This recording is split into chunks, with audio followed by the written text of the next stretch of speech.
Мейримдүү,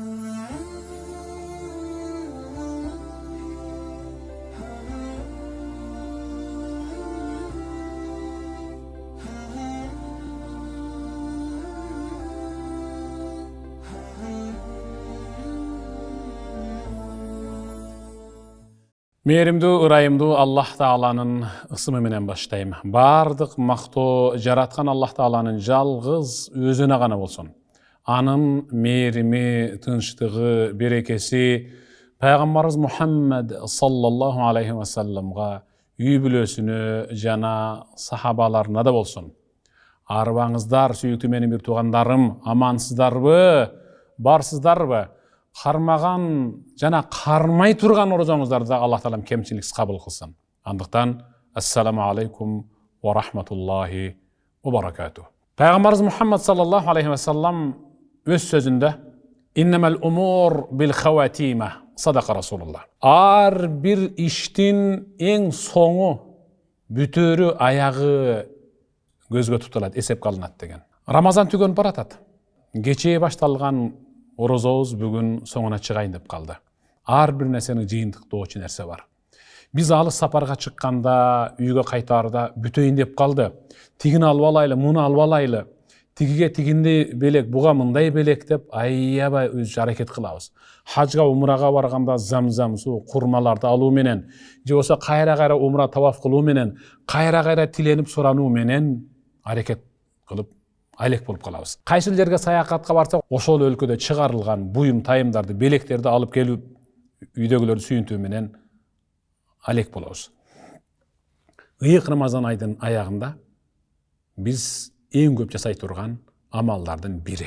Рамазанды истигфар менен аяктайлы деген теманы тандадым. Рамазанды истигфар менен аяктайлы. Кайсы бир сабактарыбызда, өткөн сабактарыбыздын биринде истигфар жөнүндө биз кенен кесир сүйлөгөнбүз. Дагы сүйлөнбөй калган сөздөрдү, айтылбай калган сабак насааттарды дал ушул сабакка камтыганга аракет кылдык. Сүйүктүү орозо кармаган менин бир тууганым. Истигфар бул Аллах буйруган ибадаттардын ичинен эң мыктысы жана инсандын даражасын болуп көрбөгөндөй көтөрө турганы. Истигфар бул инсанга эң мыкты күч-кубат, мыкты сезим, жакшы дем бере турган. Иштерин жеңилдетип, керек болсо аз гана жасаган ишин берекелүү кыла турган. Какшып калган өзөндөргө суу агыза турган. Асмандан пайдалуу ак жаан нөшөрлөгөн жамгыр жаадыра турган. Бутактарындагы жалбырактары кургап калган бактарыбыздын өзөгүнө суу толтуруп көгөртө турган. Көптөн бери үйүндө бала үнү угулбай, үйү мазарга айлангандардын үйүн ыңаалантып, кыткылыктатып, алардын үйүн базарга айланта турган эң мыкты ибадат. Аллах өз сөзүндө Пайгамбарыбыз Мухаммад саллаллаху алейхи ва салламга жана бизге да ушундай буйрук түшүрдү. Астагфируллах. Вастагфируллах, инналлаха гафурур рахим. Садакаллаху азим.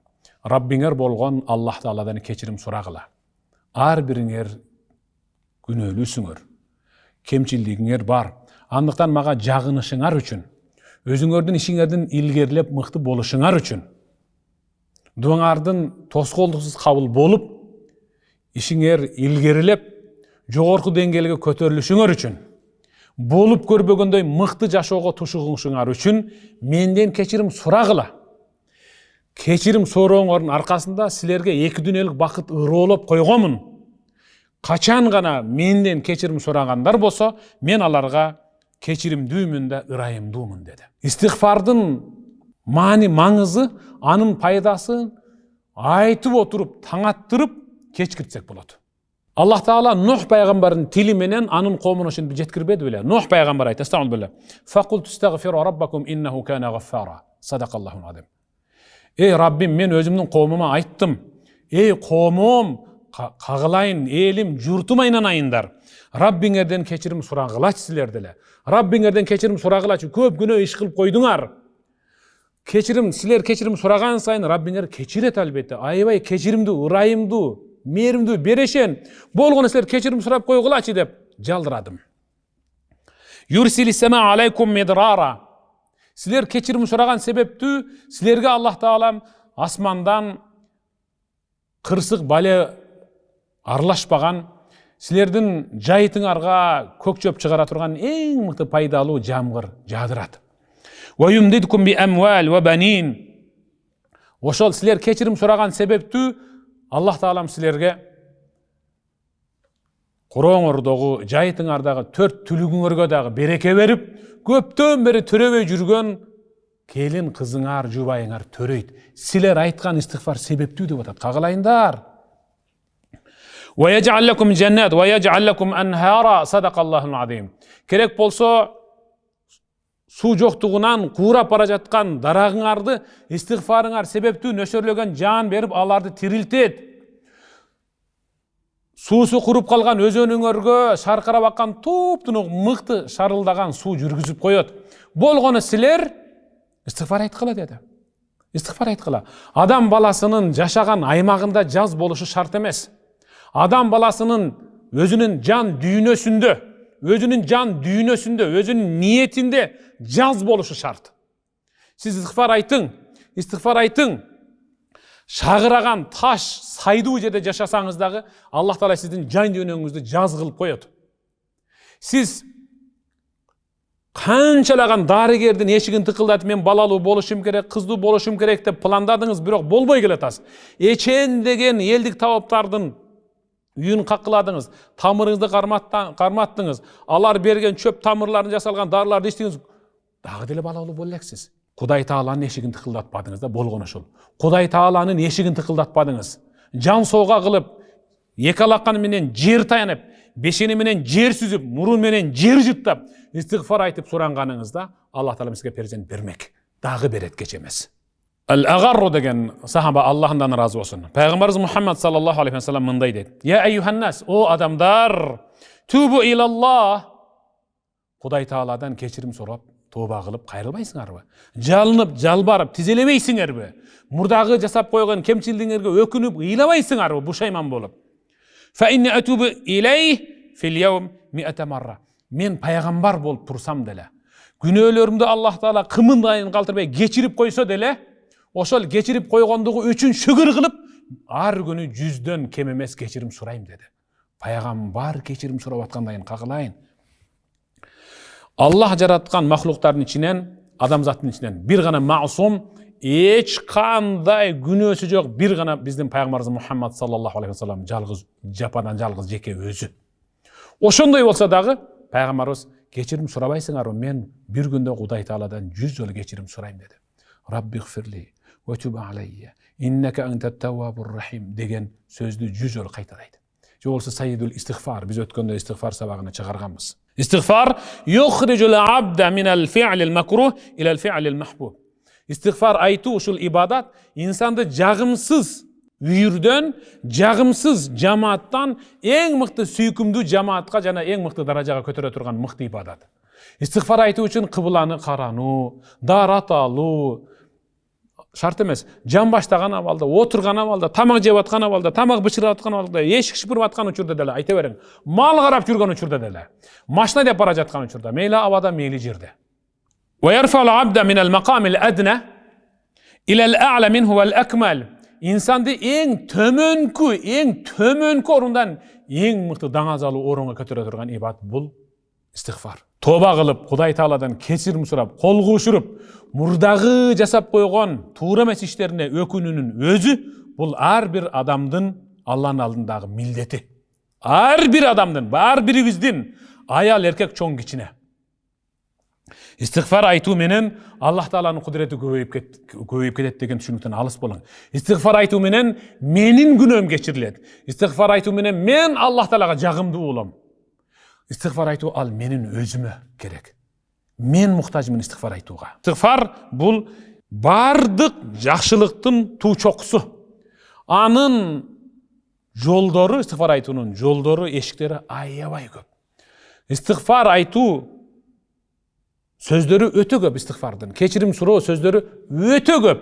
Истигфар качан жакшы таасир берет десе, сөз түрдө таухид сөзү менен. La ilaha illallah Muhammadur Rasulullah. Ashhadu an la ilaha illallah wa ashhadu anna Muhammadan abduhu wa rasuluhu дегенден кийин истигфар айтсаңыз сөз түрдө. Кайсыл нерселерге көбүнчө биздин жашообуздагы өйдө төмөн болуп жаткан баягы биздин жүрөгүбүздү кирдетип, жан дүйнөбүздү тарытып аткан бир иштерибиз бар өзүбүздүн, аны баарыбыз билебиз.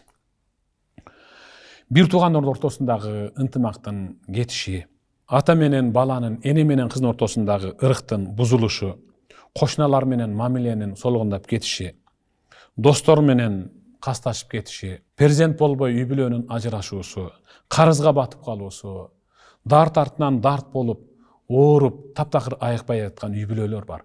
Карызга батып калган, айтор ушундай толгон токой түйшүктөр бар деп атат. Дал ушулардын бүт баарына фаалейхи биддуа лахум бил истигфар, дал мына шулардан арылуу үчүн сөзсүз түрдө инсан истигфар айтсын. Аллах баарын жөнгө салып коет.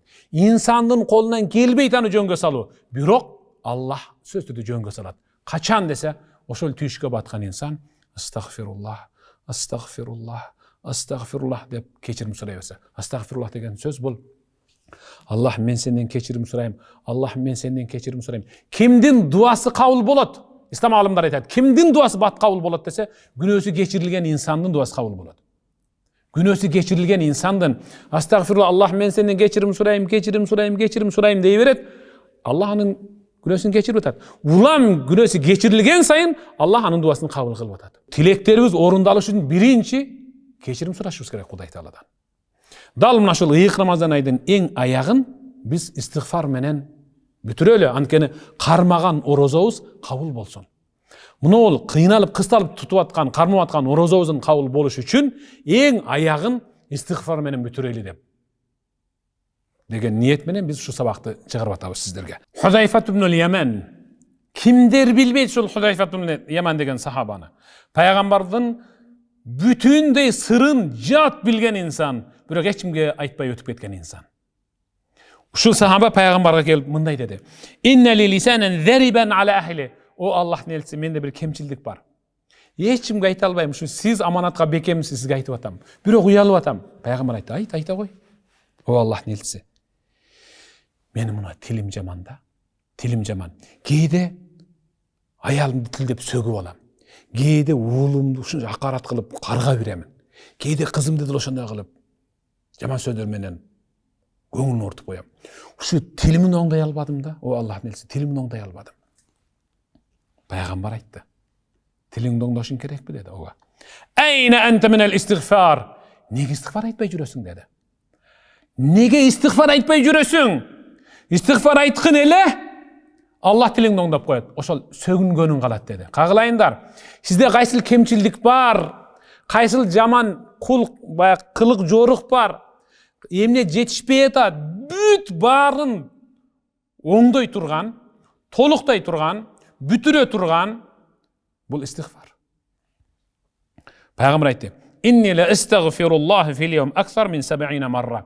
Керек болсо мен да пайгамбар болуп туруп бир күндө 70тен көбүрөөк 100ге жеткирип истигфар айтам.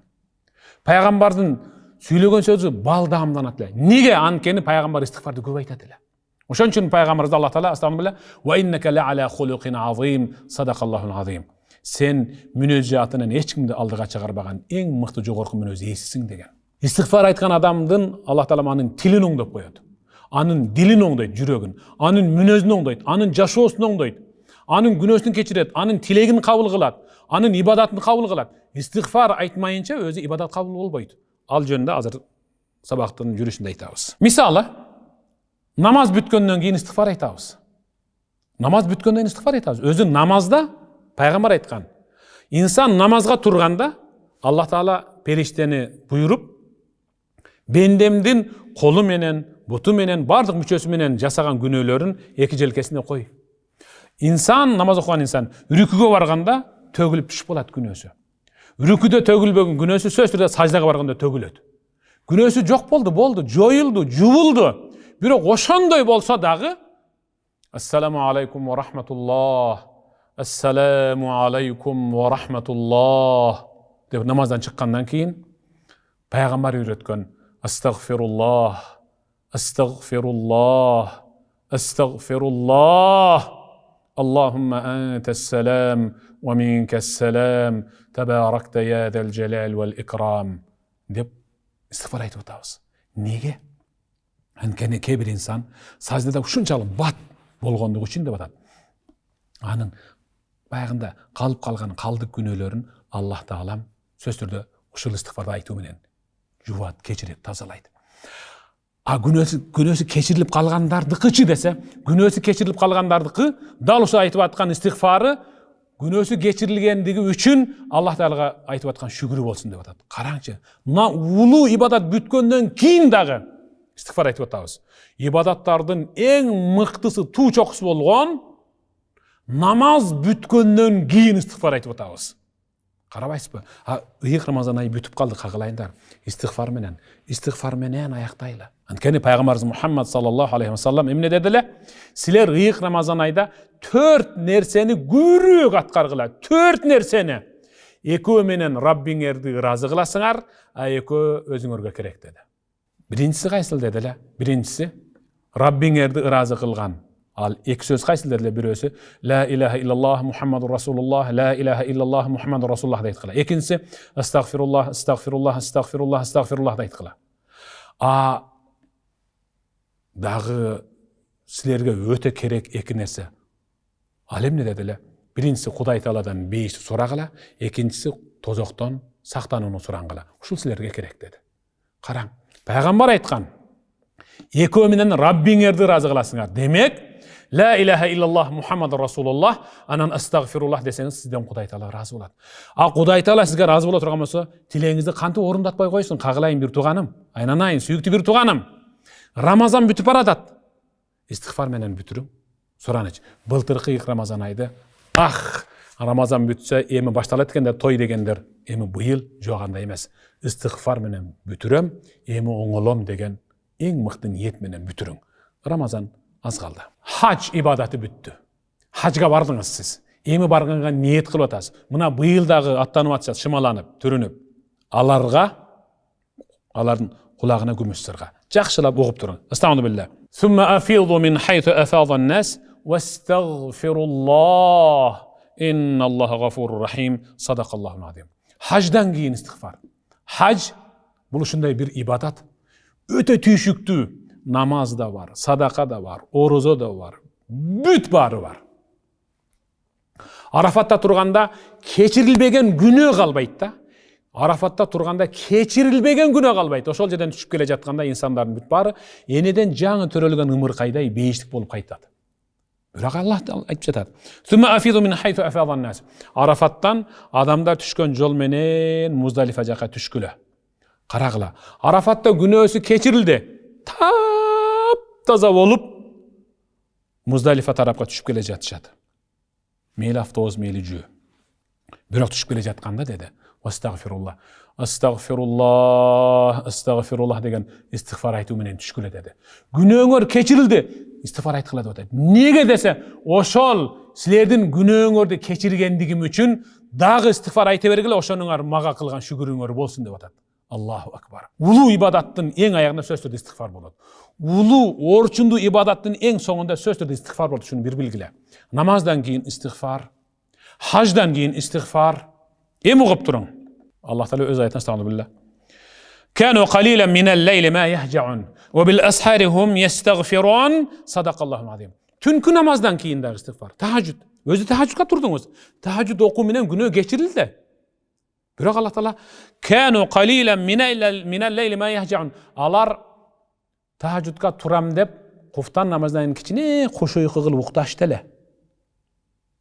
Ва бил асхари хум ястагфирун. Алар түндүн акыркы бөлүгүндө чочуп ойгонуп, уктап калыпмын деп куфтан намазын окуп жатышкан болсо деле, тахажжуд менен куфтан ортосунда уктап калгандыгы үчүн Аллах Тааладан кечирим сурашып ыйлашат деп атат. Куфтан намазын окуп бүткөн алар тахажжудка туруп эң аягында дагы ыйлашып истигфар айтышат деп атат. Субханаллах. Qala al-Hasan maddu as-salat ila sahar thumma jalasu yastaghfiruna rabbahum. Алар кимдер эле? Жанагы түнү тахажжудка туруп истигфар айтып ыйлашкандар кимдер эле десе, алар сахарга чейин намазды узартып, улам сохорлук вактысы жеткенге чейин намазды узартып окуп туруп, анан Кудай Тааладан сахар мезгилде дуалар кабыл боло турган мезгилде истигфар айтышып, Кудай, Mende перзент жок, перзент бер. Мен карыздармын, төлөп бер. Мен муктажмын, аны бер. Шифа бер. Жубай бер. Денсаулык бер. Дос бер, үй бер, акча бер, жер бер. Барын сурагыла. Барын сурагыла кагылайындар. Дарат алгандан кийин дагы истигфар бар. Кадимкиде дарат алабыз, истигфар бар. Аны көпчүлүгүбүз билбейбиз. Дарат алгандан кийин истигфар. Ар бир ибадаттан кийин истигфар бар. Дарат ал өзүнчө ибадат. Тахажжуд өзүнчө ибадат. Намаз өзүнчө ибадат. Бул кармап аткан орозобуз өзүнчө ибадат. Омар ибн Хаттаб Аллах андан ыраазы болсун.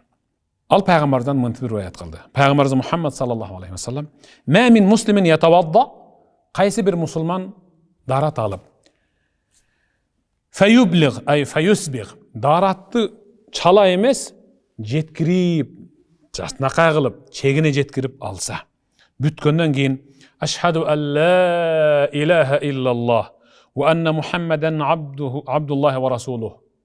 Андан кийин айтса, ага бейиштин 8 эшигинин баары ачылат, каалагандан кирет деди. Дагы бир риwayatта ушул сөз айткандан кийин Аллахумма адж'ални минат тауабин ва адж'ални минал мутатаххирин. О Раббим, мени тоба кылуучулардан, тобасы кабыл болгондордон, күнөөсү тазаланып аруу болгондордун катарына кош деп суранса деп атат. Экинчи бир риwayatта Абу Саид ал-Худари риwayat кылып атат. Пайгамбарыбыз Мухаммад саллаллаху алейхи ва салламдан. Пайгамбарыбыз мындай деди: ким дарат алып, дараттан бошоп бүткөндөн кийин Субханакаллахумма ва бихамдик. Ашхаду ан ла илаха илля ант. Субханакаллахумма ва бихамдик. О Раббим, сени мактоо менен сени арулаймын. Ибадат, менин ибадат кылуума татыктуу сенден башка бир да илах жоктугуна күбөлүк беремин. Бир гана өзүңсүң. Астагфирук, мен сенден кечирим сураймын, о Раббим. Ва атуби илейк, саңа тоба кылып жалынып жалбарамын десе. Демек, кыяматка чейин Аллах Таалам анын эч бир жерин сындырбай, эч бир жерин бүлүндүрбөй кыяматка жеткирет. Бул дегени дуалар сөзсүздө кабыл болот. Эч качан Аллах анын көңүлүн сындырбайт. Көңүлүн бүтүн кылган абалда жеткирет деп атат. Кагалайындар, дарат алгандан кийин ушул истигфарларды айтканды билиң, үйрөнүң. Андан кийин истигфарда качан десе, ба'да таблиг. Кимдир бирөөгө жакшы сөз жеткиргенден кийин, даават кылып бүткөнүңүздөн кийин, сабак айтып бүткөнүңүздөн кийин, анткени дал пайгамбарыбыз Мухаммад саллаллаху алейхи ва салламга Аллах ушундай буйрук берди. Кур'анда Фатх деген, Наср деген сүрө бар. Асамду билlah. Иза жаа насруллахи вал фатх ва раайтан нас ядхулуна фи диниллахи афважа фасаббих бихамди раббик вастагфирху иннаху кана тавваба. Садакаллахул азим. Эй Мухаммад, сага Аллахтан менден жардам келип, менин жардамым келип, анан Мекке бүтүндөй силерге карап калса, мушриктерден тазаланып, ошол учурда менин жардамым келгенде сен кыйналып кысталып бирден адамдар динге чакырбайсың. Адамдар эми айыл-айыл, шаар-шаар, уруу-уруусу менен динге кирет. Дал ошондой болгон учурда ушундайды көрүп калсаң, анда фасаббих, субханаллахты көбүрөөк айт, ва бихамди, алхамдулиллахты көбүрөөк айт, анан истагфируху, истигфарды көбүрөөк айт деди. Ушул үчөөнү айтты. Демек, балаңызга насаат айтып бүттүңүз, кызыңызга, келиниңизге жакшы осуят айттыңыз, жакшы болгула кагылайындар.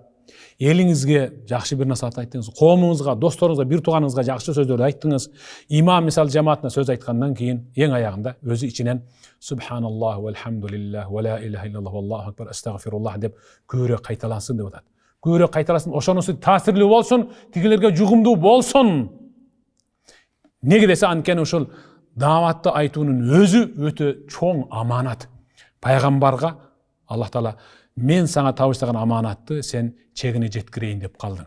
Ошондой улуу миссияны, улуу вазифаны бүтөйүн деп калдың. Бул деген сен өмүрүң аяктап атат. Өмүрүңдүн аягында сөзсүздө истигфар менен сапар тарт деди. Караң. Ар бир улуу иштин аягы истигфар менен өтүш керек. Ыйык Рамазан айы деген ушунчалык улуу ибадат, ага жеткен да бар, жетпеген да бар. Сиздин кошунаңыз бар болчу, ал кармай албай калды, жүйөлүк себептер менен. Анткени ал кара жер жеменип азы жер астында. Бирөө бар төшөктө онтоп жатат, тутсам кана, ай тутат элем деди, бирок ал тута албай жатат азыр. Көрдүңүзбү, сиз ушундай бир мыкты ибадатка күбө болдуңуз, кармап атасыз, эми ошол кармаган орозоңуздун эң аягын истигфарды көбүрөөк айтуу менен түгөтүңүз. Ба'да интихаил маҗлис, кадыресе бир маҗлис, бир отурум болду. Чогулуш болду, жыйын болду, той болду, куда чакырыш болду, достор өзүнчө отурду, чайканада, кафеде, ресторанда. Айтор, кандай гана отуруш болбосун, үй бүлө менен отуруп, эртең мененки чай, төшкү тамак, кечки тамакты жегенден кийин батагылардан мурда ар бири истигфар айтсын деп атат. Абу Хурайра риваят кылды. Аллах андан разы болсун. Пайгамбарыбыз Мухаммад саллаллаху алейхи ва саллям мындай деди: "Мен жаласа фи маҗлисин, фа касура фихи лагату." Кайсы бир инсандар чогулуп, бир маҗлисте отуруп, анда хахалап, ары берине тамашалашып, күлүп, ар кандай сөздөрдү сүйлөшүп бүткөндөн кийин, ошол маҗлистен туруп кетеринде сөз түрдө муну дуаны айтсын деди. Субханакаллахумма ва бихамдик. Ашхаду ан ла илаха илля анта астагфирук ва атубу илейк. Аллахым, сага мактоо айтуу менен сени арулаймын. Менин ибадат кылуума сенден башка татыктуу илахтар жок экендигине күбөлүк беремин. Сенден кечирим сурап сага жалынып жалбарамын деп ошол орундан бир эле жолу ушул сөздү айтып тура турган болсо, ал ошол орундан тургучакты дейт. Ошо туруп же жылгычакты Аллах ошол жерде кетирген кемчиликтерин баарын жууп коет. Баарын жууп тазалап коет деп атат. Караңчы, эгерде ким ушул истигфарды айтпай турса, кайсы бир маҗлистен, анда алар арам өлгөн тарпты жегендей болуп турушат деп атат. Арам өлгөн тарпты жегендей болуп турушат. Андыктан сөзсүз түрдө бир маҗлисте отурумдан туруп атканда дал ошол сөздөрдү айтуу менен туруңуз. Андыктан пайгамбарыбыз Мухаммад саллаллаху алейхи ва саллям мындай деди: "Туба лиман вajada fi sahifatihi istighfaran kathira." Кыяматта өзүнүн китепчесинде көп истигфарды көргөн инсанга сөз түрдө бейиш болсун. Демек, сиз оң желкеңиздеги периштени сөз түрдө истигфар менен алектендирип коюң. Ал сиз айткан истигфарды жазуу менен гана алектенип калсын. Умар ибн Хаттаб радияллаху таала анху мындай деди. Хазрат Умар: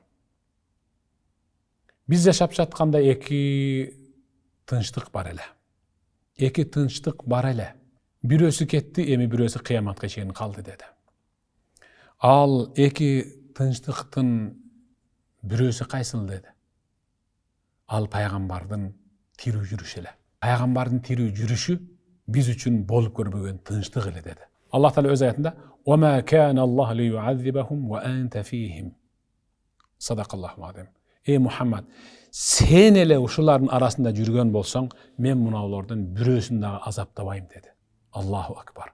Кара, Аллах Таала өз айткан: "О Muhammad, сен ушулардын арасында эле тирүү турган болсоң, мен муналарды эч качан азаптабайм" деди. Ошон үчүн пайгамбар өткөндөн кийин Хазрат Умар: "Бизде эки тынчтык бар эле. Бирөөсү кетти, эми бирөөсү калды" деди. Кеткени ал пайгамбар экенин түшүндүк. Калганычы деди эле. Калган тынчтык ал истигфар. Калган тынчтык ал истигфар. Аллах өз айтына стамбылла: "Ва ма кана Аллаху му'аззибахум ва хум истигфирун." Ким истигфар айта турган болсо, мен аны эч качан азаптабайм деди. Аллаху акбар. Кагалайын сүйүктүү бир тууганым, Аллахтын уадасы аткарылат. Аллах өз айтты: "Ким истигфар эле айткан болсо, мен ага эч качан азап түшүрбөймүн, мен аны эч качан азаптабаймын" деди. Аллахтын өзүнүн уадасы бар. Ошондон Хазрат Умар айткан: кайсы бир инсан истигфар айтып жашаса, астагфируллах, астагфируллах деп жашаса, асмандан Аллах Таала чагылган жаадырса, таш жаадырса, баары кыйрашы мүмкүн, бирок истигфар айткан адамга жааган таштын күкүмү болгон кум да тийбейт деди. Кум да тийбейт деди. Чагылгандай турсун. Кум да тийбейт деди. Чагылган да түшпөйт ага. Караң, истигфар айта бериң. Истигфар айта бериң, кагылайын. Муну Рамазан айыңыздын этегин истигфар менен бүтүрүң, кийинки ыйык Рамазан айга жеткенге чейин. Абу Хурайра, Аллах мандан разы болсун, мындай дейт: "Югфар фихи ай фи шахр Рамазан." Ыйык Рамазан айда Bardık insanın günahı keçirilet. İlla limen ebe. Baş tartkan adamdan başkalardыкын. Iyık Ramazan ayda baş tartkan adamlardan, moyun tolgu bolgan adamdan başkalarının barının günahı keçirilet dedi. Oşunda sahabalar, Abu Hurayra, kim baş tartat? Oşol günahı keçirilbegini al kim dedi. Men ebe estağfirullah azze ve celle. Kim istiğfar aytkanга makul bolboy baş tartkan bolsa, mına şul baş iýbegen bolsa, mına şul adamın günahı keçirilbegini iyık Ramazan ayda. Süýüktүү bir tuganym. Siz üçin dagы bir şans, bir mümkünçülük, bolup görbөгөндөй mümkünçülük. Iyık Ramazan ay. Al bir ibadat, bir nur, istiğfar, bir nur bolsun. Nur üstüne nur menen, nurdu ibadatty, nurdu ibadat menen tügötüň. İstiğfar aytуу menen. Al-Hasan al-Basri, "Aksiru minel istiğfar, fe innekum la tedrun meta tenzilur rahme." İstiğfarda ayta bergile, tınbay ayta bergile. Allah'ın merimi sizlerge kaçan jaşyn bilbeysiňer da. Albatta düşöt. İstiğfar aytkan adamga Allah'ın merimi birinci düşöt. Bolganda da köbürek düşöt. Asarda gelet kabarda.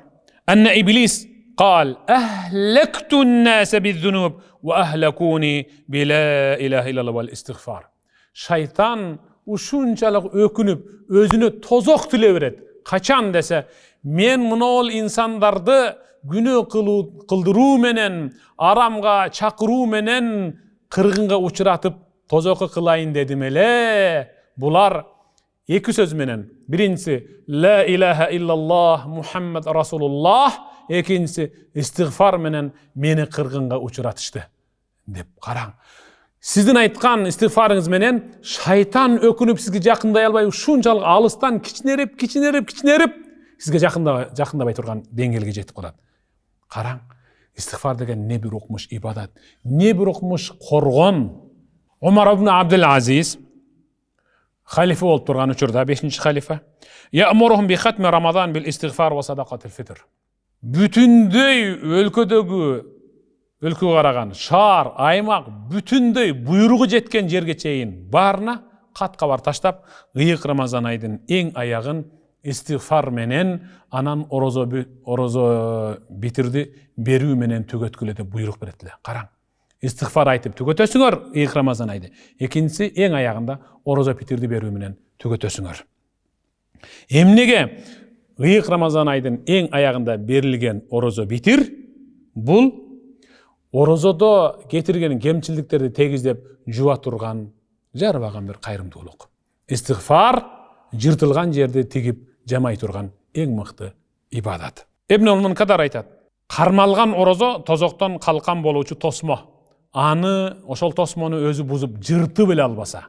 Kaysyl nerse jırtat jana buzat dese, jaman sözdör, aram oylor, buzuk niyetler, hakalap gülgön buzuk gülkülör, aytılgan imiş, süylöngen gıйбат, çıgarılgan uşakların büt bari, orozo degen kalkandı jırtıp, buzup jok kıla turgan, teşbir turgan jaman nerseler. Andıktan al-istiğfar yarqa ma tahraq minha. İstiğfar degen dal oşol teşilgen жерди bütöy turgan, jırtılgan жерди kayradan jamap tige turgan en mıқты ibadat. Fasiyamuna hada yahtaj ila istiğfar. Andıktan bizden karmagan orozobuz tügönüp bara jatkan orozobuz sözsüz türde istiğfarga muhtaç ekenin unutpagıla. Kam nahraq siyamana bizamil kalam.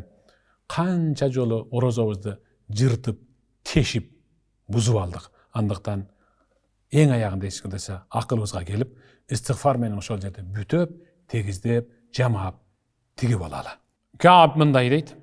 Men sama Ramazan ve huve yuhaddis nefsehu ennehu iza aftar ba'da Ramazan ennehu la ya'sillah dakhalal cenne bigayri mes'eletin ve la hisab. Kim ıyık Ramazan ayı orozosunu karmap, tügönüp bara jatkan Ramazanın ayağında Rabbim meni oňdo, meni takwa kıl, meni özüň tuura jolga bagıtta, maga hidayet ber. Boldu men muna ıyık Ramazan aydan soň Ramazanga çeyinki jaman kılık joruktarynda men kaytalabaym dep, uşintip içinen jakşı niyet kılıp süylese, anı Allah Taala esepsiz beyişke kirgizet. Anı Allah Taala esepsiz beyişke kirgizet. Em istiğfar menen alek boluversin. A birok kim فَمَنْ اسْتِغْفَرَ بِلِسَانِهِ وَقَلْبُهُ عَلَى الْمَعْصِيَةِ مَعْقُودٌ.